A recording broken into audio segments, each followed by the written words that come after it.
Hello, Fantasy Sports Wizard here, and welcome to episode 15 of the quest. Firstly, I hope you're all having a brilliant Saturday and that your weekend league games are going well and your dry disconnects aren't blighting your progress. And today's video, we'll be going through, we're opening up our weekly packs. We got a bit of a trading update, and then I am going through showing you the bronze pack method all the way up to the two rare gold player packs. And also I'll just be talking about how this method works and what I tend to do off camera and what you don't see me recording, and how I go about getting my players. As we pick up Pedro, who actually happens to have an inform this week, which is kind of frustrating. It would be nice to get an inform out of one of these packs, but that will hopefully come at another time. And basically all this stuff I'm going to end up storing in my club, and I will go through sell at a later date, and I will also tidy it up. Like, the players are vital, and I keep going on about in other episodes. Like, keep everything you can. You get duplicates, store them on the transfer list. If you get expensive players, sell them. Like, take the coins and run, basically. And unfortunately, my pack luck is gone back to the way it traditionally is.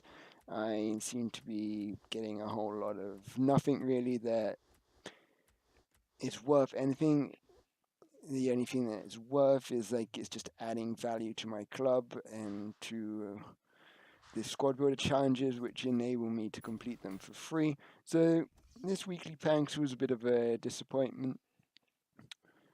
And here we go, starting off this episode, I managed to get myself up to 310,000 coins. That's the amount I'm going to start with, and then I'm going to go and spend around 30,000 coins opening bronze packs. And then you'll see the return of what I get. And in later episodes, you'll sort of start seeing me selling this stuff and getting my money back. And well, I don't tend to make as much back as I put in, but in terms of what I get, like the players, I can use those through this process and get to keep getting players. And at the time I was recording this, there was the Korean marquee matchup included, and anything that I was getting, I was selling in the hope that someone might pay over the top prices for it. And of course, like a few Arsenal players as well. And we also, you may recall, we packed David Silva, and unfortunately, he doesn't really fit in, so to speak, in our team right now, and he's too expensive to keep. And as you probably noticed, though, I do have Diego Costa sitting in my club now. I would love to sell him, I really want to sell him, but because there's a possibility of a Chelsea and uh, Edwin Hazard, squad builder. I need every Chelsea player I can. So as much as I want to sell him to hit the coins and run, I kind of gotta hold him.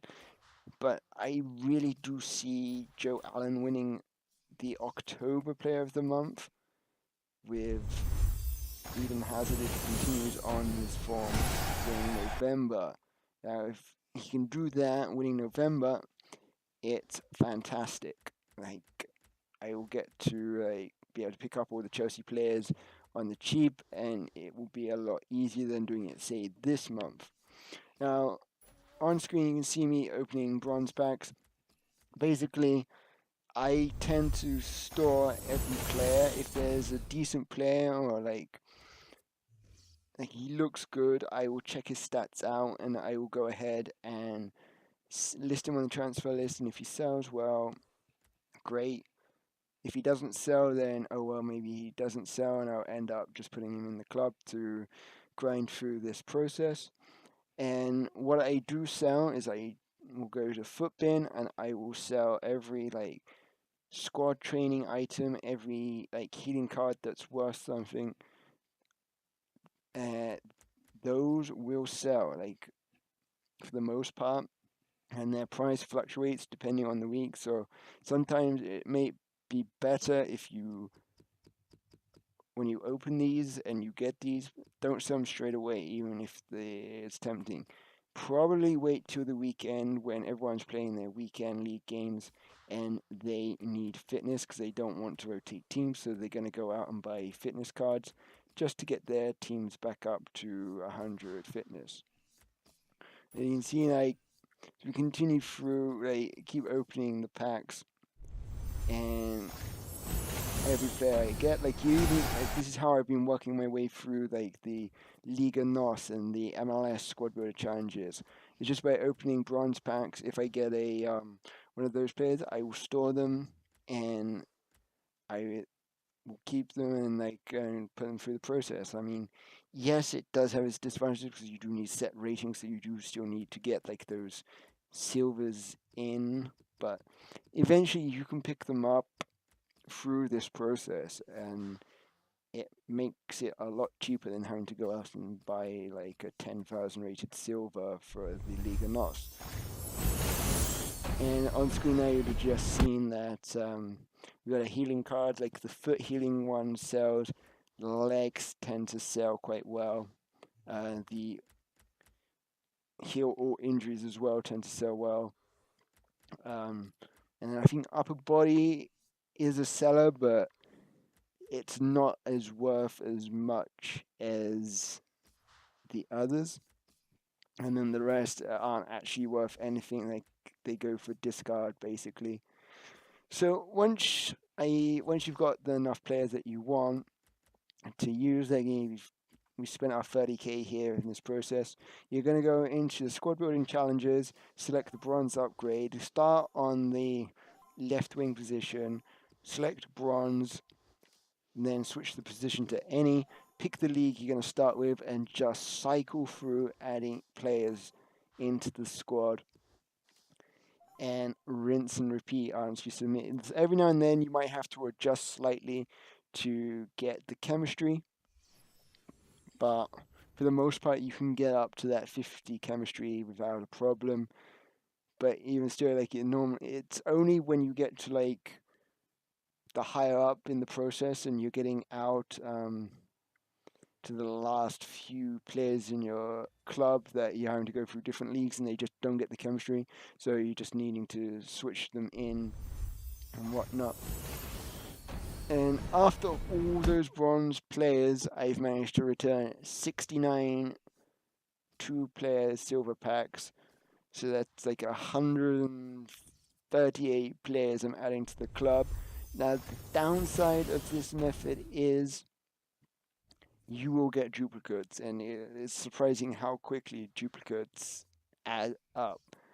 And it's a pain because these are untradeable. You're not going to get any value for them, really, and you're going to have to discard discards. Like, you will shortly see, like, I do get discards, and later on in this episode, I pack one guy, and then to make him untradeable, and then a few packs later, I go out and I pack another guy that's the same guy. So it it has its downsides for the most part.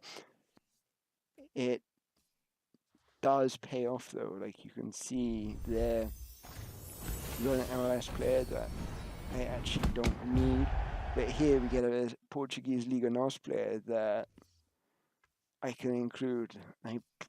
Whether I need a Benfica goalkeeper, I can't remember off the top of my head, but I'll have to check that out and we'll soon see.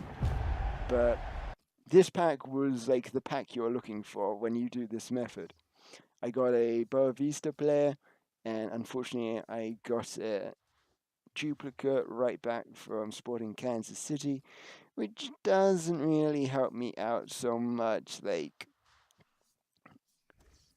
so that was the one that I believe you need. Like, you can only have so many US players. So I basically got another guy that doesn't really help. But once you've done that, open up all your packs, you're going to then go into the squad building challenge again. This time switch to silver and rinse and repeat the process. Just go through and alter your club. And once the downside of this is like you're starting to get players that they look good that you might want to keep. And like you have to be careful that if you do, you could end up putting like a good silver in that could be useful in the future. So it's sometimes like it's just a matter of checking. Like if the stats look good, I'll go and look at the profile and think, oh, like yeah, like if he's got 4 or 5 star weak foot and like 4 star skills, yeah, I might consider keeping him and so forth. But in that previous one, you could see that I had to change the chemistry around. But for the most part, it was pretty easy to do so.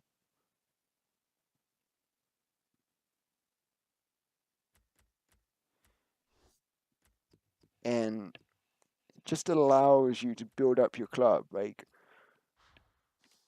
I opened 30K's worth of packs and I got 100. Well, I got 69 silver players packs, which I'm now able to put through this progress to then get to the gold common, which you get like 3 players in. Now, there are the chances of getting informs. And whilst I was doing this, I was really hoping that I was going to be able to pick up a untradeable inform, which then would allow me to do the Norwegian Player of the Year Squad Builder Challenge for absolutely nothing except for what I put in to get these players. Unfortunately, my pack log's gone down the drain again lately, and I get nothing great except all the players that I can just use for this process. And upon completion, I've got, I think it's like 19 3-player packs, and then within the first one, we get a Liga NOS player that can go into our club. Now, I have a feeling that this was one of the guys that I had to give up during the Porto Squad Builder Challenge from the Marquee matchup. So it's pretty nice. I got this guy back for free, and that's all you're looking for. These are the players you're looking for. Now, I gotta say, having recorded this episode, and then as I'm narrating this, it's a day later on the Friday, and EA have gone out and released the Pro League and League and squad builder challenges to get a Perbert and a Lacazette.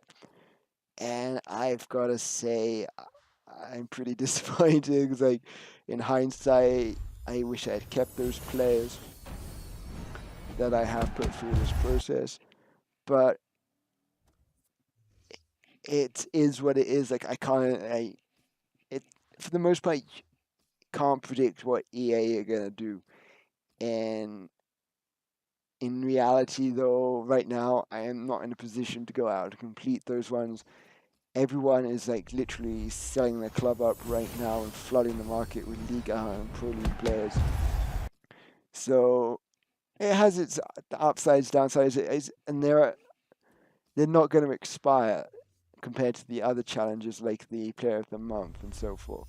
You can go out and you can pick them up over time, and there's no real rush. So I'm quite happy with the way that's going, but at the same time, it's disappointing that I'm gonna have to, like, I've lost players that I could have used in this process. So, but on the other side, like, it does give you the chance to make coins, and I also believe that you can complete these challenges for as little expenditure as possible. So there we go. And I also believe that it's going to make the Liga NOS and the MLS ones easier to complete as people will be sort of like shifting their stock, and I highly suspect that Lacazette card is going to be very popular. So right now, my like advice to you is to sell like every League One player. That's what I'm going to be doing, and take it from there. Like the way the market's going to go in the next month, 2 months, prices are going to come down a lot, and there's going to be so many cards on the market, it's going to be worthwhile just waiting. I know, like, it's super, super tempting to get these, like, special cards as soon as possible because you want to be, like, one of the first ones out there to have that card and get that extra boost to your team.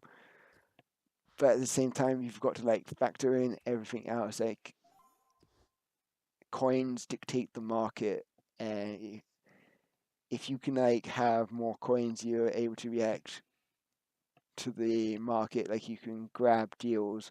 Like, today I was trading and I managed to grab Diego Costa for way below his buy now, which I then was able to quick sell for a very tidy profit.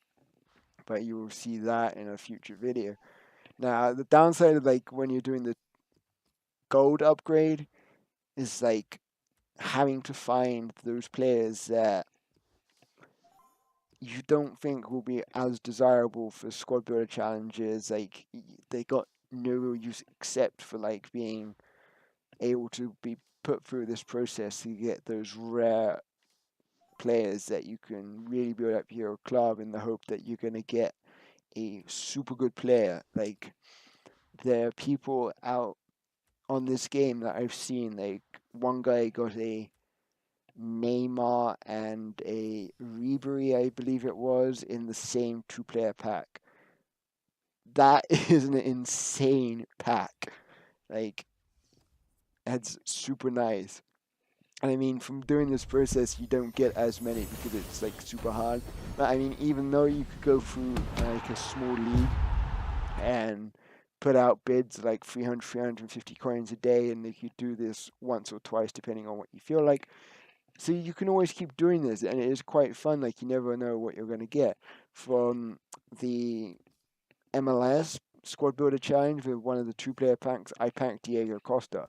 Like, that's a 40k player I just got from one of these packs. Now, these ones are untradeable, but the ones in, like, the MLS ones, you can trade. And it's, like, amazing what you can get, and it's addictive. Like, getting these, like, you just never know what you're gonna get. And I mean, for the most part, I got very little, like, good, like super good players that I felt great, but at the same time, I've got players that are squad fillers. Like, again, I need to reiterate that point to everyone. Like, these players, just because, like, they don't look good, they have a value. Like that Diouf, I highly expect with the Joe Allen that card is going to be desirable. And again, that Moreno, like, if Joe Allen gets in, there's likely to be a prerequisite of having, like, Swansea and Liverpool. So it helps. Every little helps. Now, I'm getting sick of packing David Villa. I think, like, I've packed him two or three times now. Each time he's untradeable. But there we go again. Another Liga NOS player that I don't have to go out and buy. I can just throw him into his required team, and I can cross him off and move on and keep going. And that's all you want to do. But, like, for the most part, I'm getting, like, good 80 rated players that I can put in. And here we get Kingsley Coman. I now got an untradeable Kingsley Coman. It's entitled me to now go and sell that pack pooled one that I can sell and get his coins, which adds to my club value. So that's the advantage. Like, you can get, like, these good players that just fill out your club and improve it. And the downside, like, you're consigning yourself to the fact that if you ever pack, like, a super good player, you don't get the coin value, which at times it would be really nice if, like, you want to sell on your team and get coins to build a new team. You can't if you've got a club full of untradables and super desirable players. But at the same time, you then have these players stuck in your club for whatever need you want. So you might have a player that you find is amazing. You've got him for the entire duration of this year's FIFA, and you can just rack up the stats on him for the entire year. So that's the advantage and disadvantages in my eyes. And I hope this episode helps in the fact that if you weren't sure on how to go about it, you are able to do that. So if you did enjoy that, let me know. Please leave a like and comment and subscribe. I'm likely to be doing this more often. Whether I make it more common in a video, you will likely just see like the end result of, say, like the 2 rare gold player packs, because yeah, they're super addictive and you never know what good player you're gonna get. I mean, I'm still desiring like they're getting an inform, which would be nice. But a quick trading update to conclude the episode. Aside from that, I'm the Fantasy Sports Wizard, and I shall see you all next time.